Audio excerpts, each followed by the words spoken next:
तो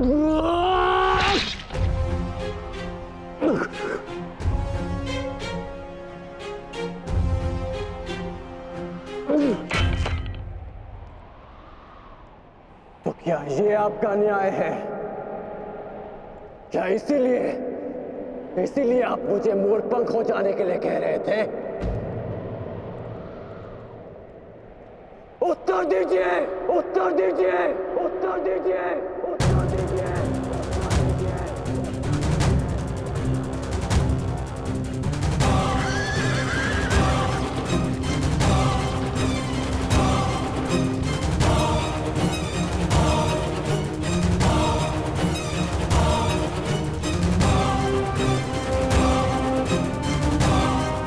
उत्तर दीजिए माधव।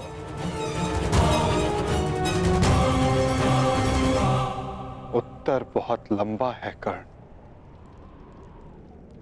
और समय बहुत कम।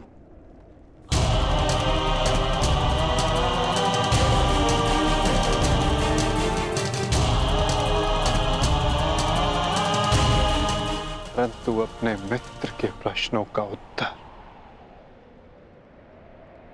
मैं अवश्य दूंगा।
कुछ प्रश्न ऐसे होते हैं मित्र, जिनके उत्तर सबके सामने नहीं दिए जाते, जो केवल आत्मा से आत्मा को मिलते हैं।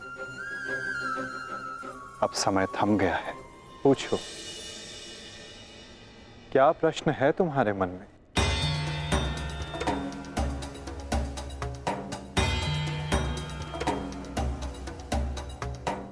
आप तो सारथी हैं ना,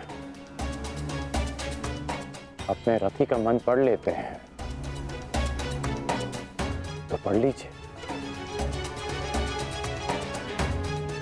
मैं पहले भी कह चुका हूं मित्र, मुझे तुम्हारे मुख से सुनना अच्छा लगता है। तो सुनिए, बताइए माधव, ऐसा क्यों होता है कि जो परिवर्तन की चाह रखता है, उसे समाज का क्रोध क्यों सहना पड़ता है? समय तो स्वयं बदलता है ना, तो वो परिवर्तन का विरोध क्यों करता है? परिवर्तित होना समय की प्रकृति है मित्र, और परिवर्तन का विरोध करना अधिकतर लोगों की प्रकृति।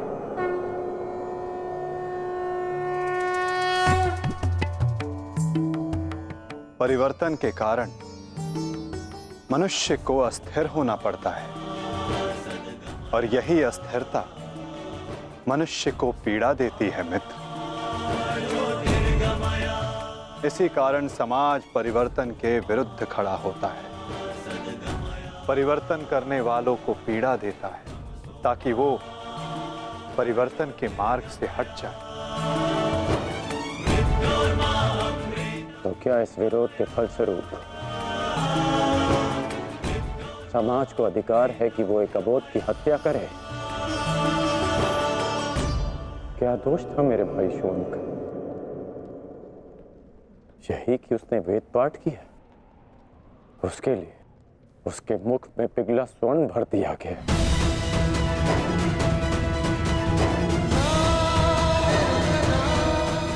क्या कोई विद्या सीखना दोष है माधव? आप ही कहते हैं ना कि सबकी आत्मा एक है। यदि ऐसा है माधव, तो शरीर को जाति के बंधनों में क्यों बांधा जाता है? क्यों गुरु द्रोण ने मुझे जाति के नाम पर शिक्षा नहीं दी? मैं केवल और केवल राजकुमारों को ही शिक्षा देता हूँ। विश्व के इतने घातक अस्त्र होने के पश्चात भी रंगभूमि में क्यों मुझे प्रदर्शन करने से रोका गया? तुम्हें द्वंद्व की अनुमति कदापि नहीं मिल सकती। अर्जुन कुरुवंशी है, अर्जुन क्षत्रिय है, अर्जुन राजकुमार है और तुम केवल एक सूत पुत्र हो। सूत पुत्र।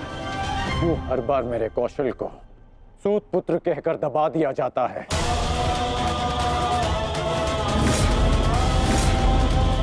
ठहरो, मैं एक सूत पुत्र से विवाह नहीं करूंगी। बताइए माधव, क्यों होता है मेरे साथ ऐसा?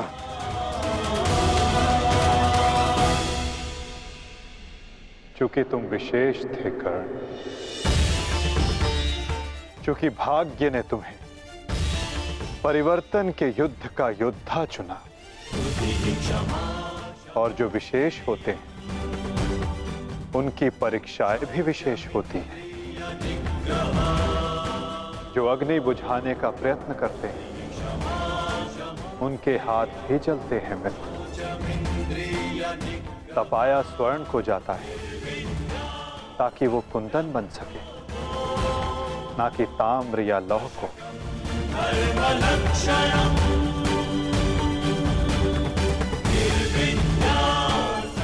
मेरी दृष्टि से देखो मित्र, आज तुमसे बड़ा पराक्रमी, तुमसे बड़ा शूरवीर और कोई नहीं मेरी दृष्टि में। अर्जुन भी नहीं मित्र। अरे जो तुमने संसार में लगाई है मित्र, वो एक दिन सूर्य बनकर समस्त संसार को अलौकित करेगी, संसार को आशा देगी। परंतु मेरे जीवन में आशा की किरण आप थे माधव। आप मेरी प्रेरणा थे। फिर क्यों अन्याय किया आपने मेरे साथ? आप तो जानते थे ना कि मैं सूत पुत्र नहीं हूं। फिर क्यों सदा मेरे और अर्जुन के द्वंद्व को रोका आपने? और आज भी युद्ध भूमि से दूर मुझे आप यहां ले आए। क्यों धर्म के रथ पर बैठकर आपने अधर्म का बाण चलाया? क्यों माधव?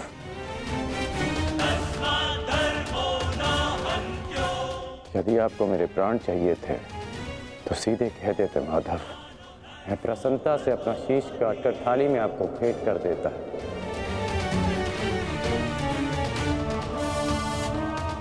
क्यों ये छल किया आपने? जब मैं रथ विहीन था तो क्यों मुझ पर प्रहार करवाया?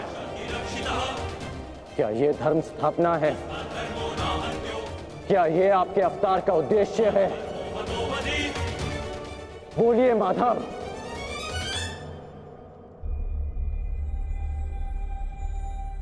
आप उत्तर क्यों नहीं दे रहे हैं? अर्जुन से पूर्व मैं आपका रथी था, आप मेरे सारथी थे। और आप ही कहते हैं ना कि सारथी रथी का मन पढ़ लेता है। तो आज क्या हुआ? आपको मेरे प्रश्न पता है, फिर उसके उत्तर क्यों नहीं दे रहे हैं आप? बोलिए।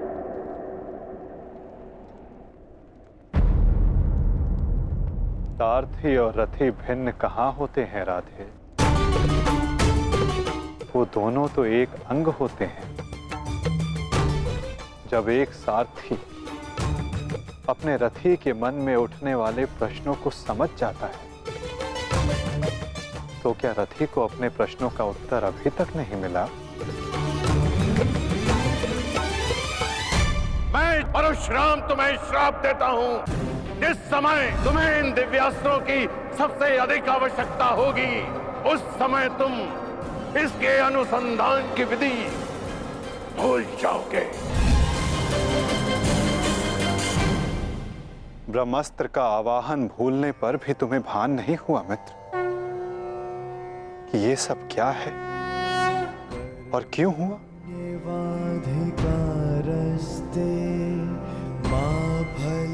तुम्हें यहाँ खींच कर लाना मेरी विवशता थी मित्र। कर्म फल है दुर्भुः ताकि परिवर्तन के इस शरीर पर श्रापों और पापों का बोझ उतारा जा सके।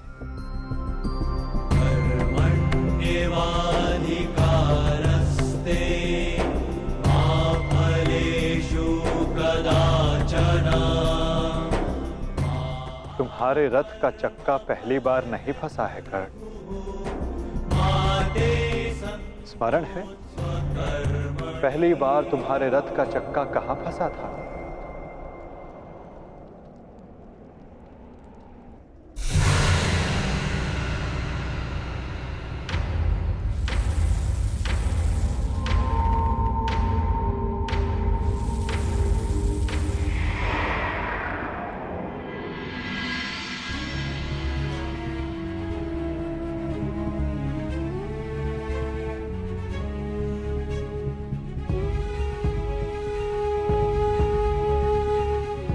ये स्थान स्मरण है मित्र, स्मरण है कि हम किन परिस्थितियों में पहली बार मिले थे?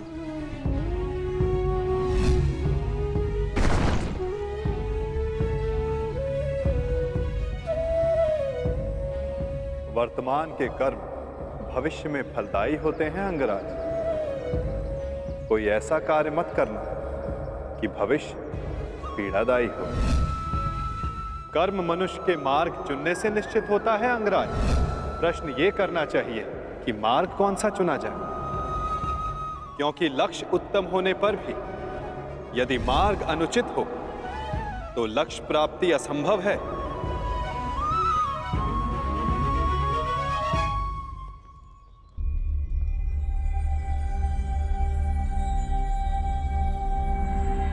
स्मरण है मुझे।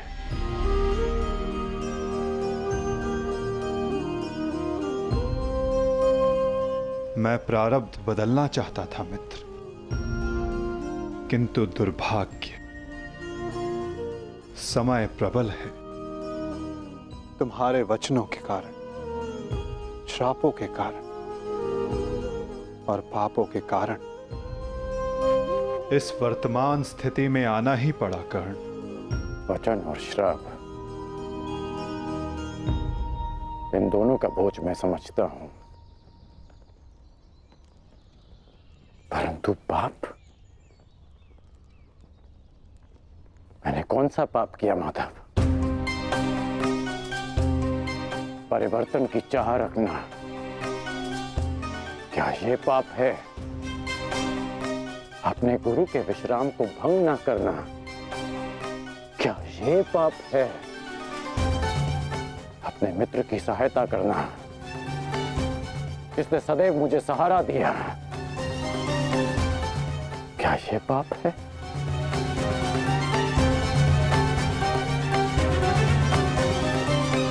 मौन क्यों हैं आप? बताइए। मौन, यही मौन तुम्हारा पाप था मित्र।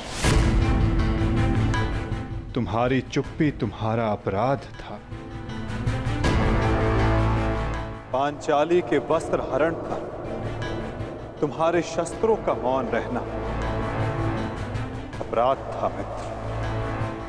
होश में आओ दुर्योधन, तुम्हारा प्रतिशोध पूर्ण हुआ, मत करो यह अनर्थ। प्रतिशोध तो अभी आरंभ हुआ है मित्र, और अब इसके मध्य में तुम्हें भी नहीं आने दूंगा।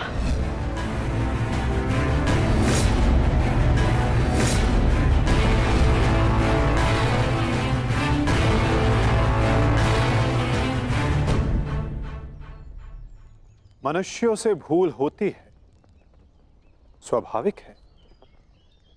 पांडवों से भी हुई, किंतु वो मौन नहीं रहे। पांडुपुत्र भीम, यह प्रतिज्ञा लेता हूं पर यही जंगल तोड़कर तुम्हारा प्राण ले लूंगा दुर्योधन। आज्ञा दीजिए भ्राताश्री, हम इनका सर्वनाश कर देंगे। हाँ ज्येष्ठ, क्या तो हमारे प्राण ले लीजिए, जब हमें इनके प्राण लेने की आज्ञा दीजिए। अधर्म के विरुद्ध उन्होंने स्वर उठाया और इसी कारण मुझे उनके पक्ष में जाना पड़ा मित्र, और तुम मौन रहे, इसलिए मैं तुम्हारा साथ नहीं दे सका मित्र। संसार को दुष्ट आत्माओं के उपद्रव ने जितनी हानि नहीं पहुंचाई, उससे कहीं अधिक हानि महात्माओं के मौन ने पहुंचाई है मित्र।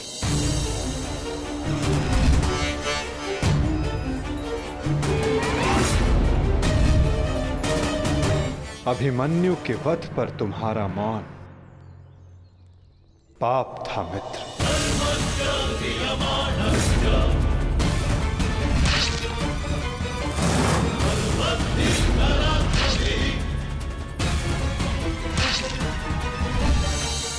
दुर्योधन के हर उठते स्वर पर तुम्हारा दबता स्वर अन्याय था। स्वप्न केवल ऊंचा और शुभ होना महत्वपूर्ण नहीं होता मित्र, उस स्वप्न को पूर्ण करने का मार्ग भी शुभ होना चाहिए। परिवर्तन की चाह में तुम अधर्म का हाथ थाम बैठे मित्र, ये तुम्हारा अपराध था। अपनी प्रतिज्ञा पूर्ण करने के लिए तुम दुर्योधन को मित्रता का वचन दे बैठे मित्र, ये तुम्हारा अपराध था। अमृत पाने की यात्रा तुमने विषधर के कंधों पर बैठकर की मित्र, ये तुम्हारा अपराध था।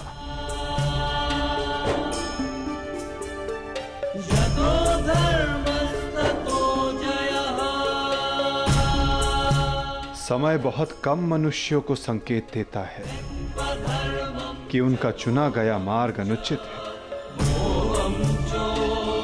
मैंने भी तुम्हें कई बार संकेत देने का प्रयास किया मित्र, अवसर तुम्हें मिला था मित्र, कई बार मिला था, किंतु अपने वचन के कारण तुम सत्य के मार्ग पर ना आ सके मित्र, ये तुम्हारा अपराध था। अवश्य तुम थाली में सजाकर मुझे अपना सर दे देते, किंतु उनसे उन पापों का, उन श्रापों का भार कम नहीं होता मित्र, जिनको तुमने अपने कंधों पर लादा हुआ है। हम सब अपने चयनों का उत्पाद होते हैं मित्र, हमारे चयन ही हमारा प्रारब्ध निश्चित करते हैं, और आज इस पल का निश्चय तुम्हारे चयन ने किया है।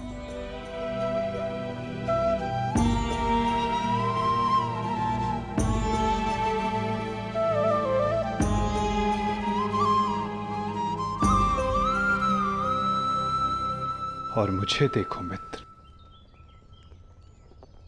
मित्र के रूप में मैंने तुम्हारा चयन किया, इस कारण इस पीड़ा का भागीदार मैं भी बन रहा हूं। मैं तुम्हें सदा शांति देना चाहता था मित्र, तुम्हें इस जन्म में हर पाप से मुक्त कर देना चाहता था मित्र, इसलिए मैं तुम्हें यहां खींच कर लाया।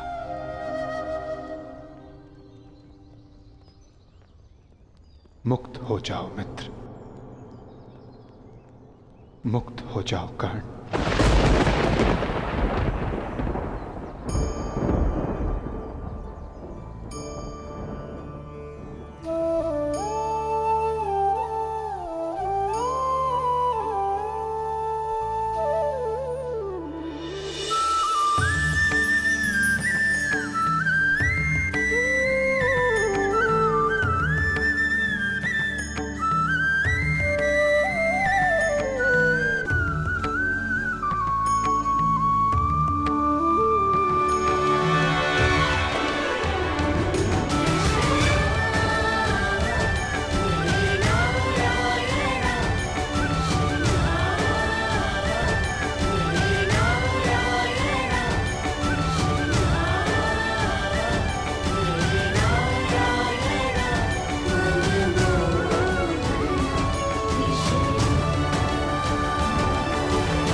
आपने उचित कहा है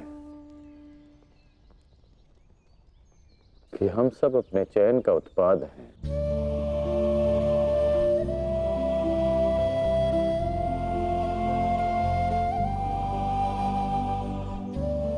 मेरा ये घाव भी मेरे चयन का परिणाम था। उसे आपने ले लिया माता, परंतु ये अवश्य किसी और के हिस्से में पीड़ा गई होगी।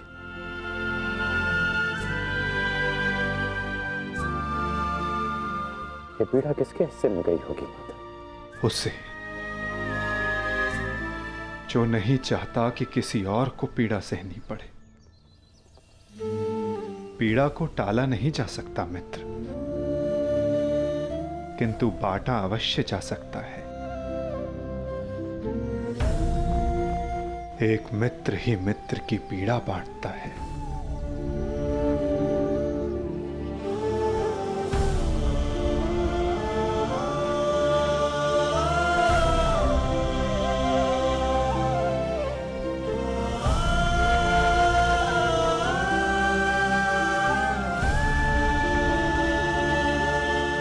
ये क्या किया माधव? ये क्यों किया आपने? तुम उस राजसभा को भूल गए मित्र, भूल गए कि ये युद्ध मैं ही हूं और इस युद्ध में चलने वाला अस्त्र और शस्त्र भी मैं ही हूं मित्र। उन शस्त्रों से लगने वाला घाव भी मैं हूं और उन घाव का उपचार भी मैं हूं। इस युद्ध में विजयी होने वाला मैं हूं और मृत्यु का आलिंगन करने वाला भी मैं ही हूं मित्र।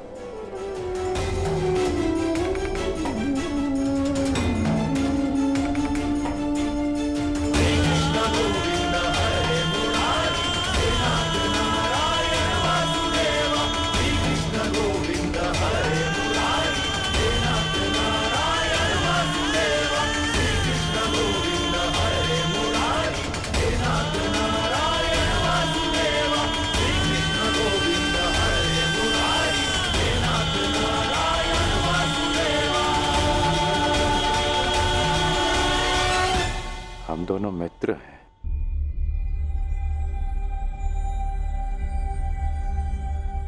इस लोक को छोड़ने से पूर्व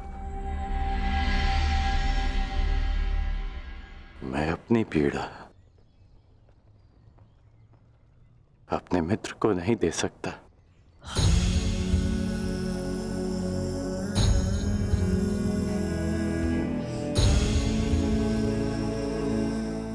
माधव, मेरे जीवन रथ को अंतिम लक्ष्य पर ले चलिए, ले चलिए माता। मैं प्रसन्न हुआ मित्र। एक समय था कि मैंने तुम्हें अपना रथी चुना था और मैं सदा चाहता था कि तुम मुझे अपना सारथी चुनो। अंतिम क्षणों में ही सही, किंतु आज तुमने मुझे अपना सारथी चुना मित्र। आओ मित्र, तुम्हें तुम्हारे लक्ष्य पर ले चलता हूं। सूर्यास्त होने से पूर्व तुम्हें वहां पहुंचना है और विश्राम करना है मित्र।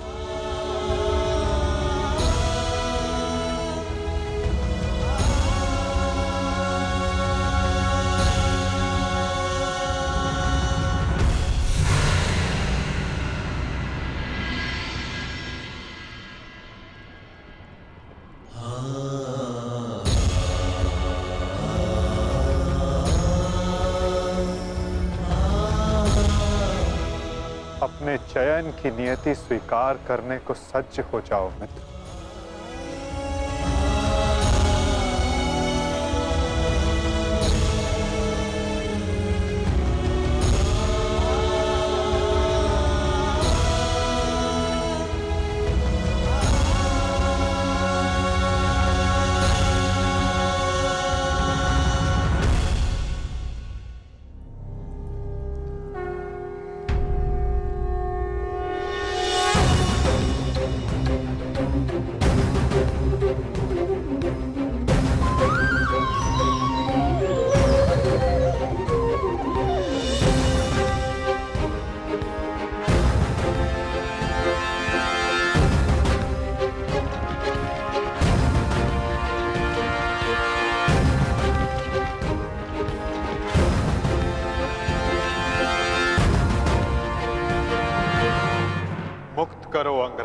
पार्थ। अंजलि का अस्त्र का प्रयोग कर।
बाण संधान करो पार्थ। माधव, मेरे हाथ कांप रहे हैं। नहीं पार्थ, तुम पाप नहीं कर रहे, पुण्य कर रहे हो।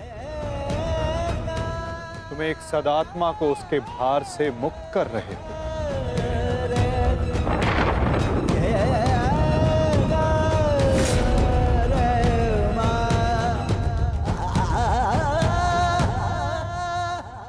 हे मृत्यु, तैयार यदि तू आने को, प्रसन्न मुखा। द्वार खुला है, तेरा स्वागत प्रसन्न मुखा।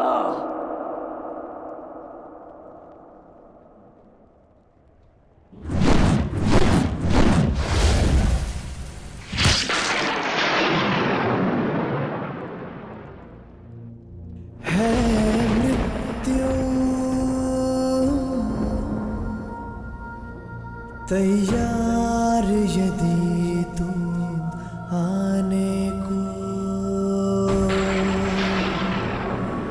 प्रसन्न मुख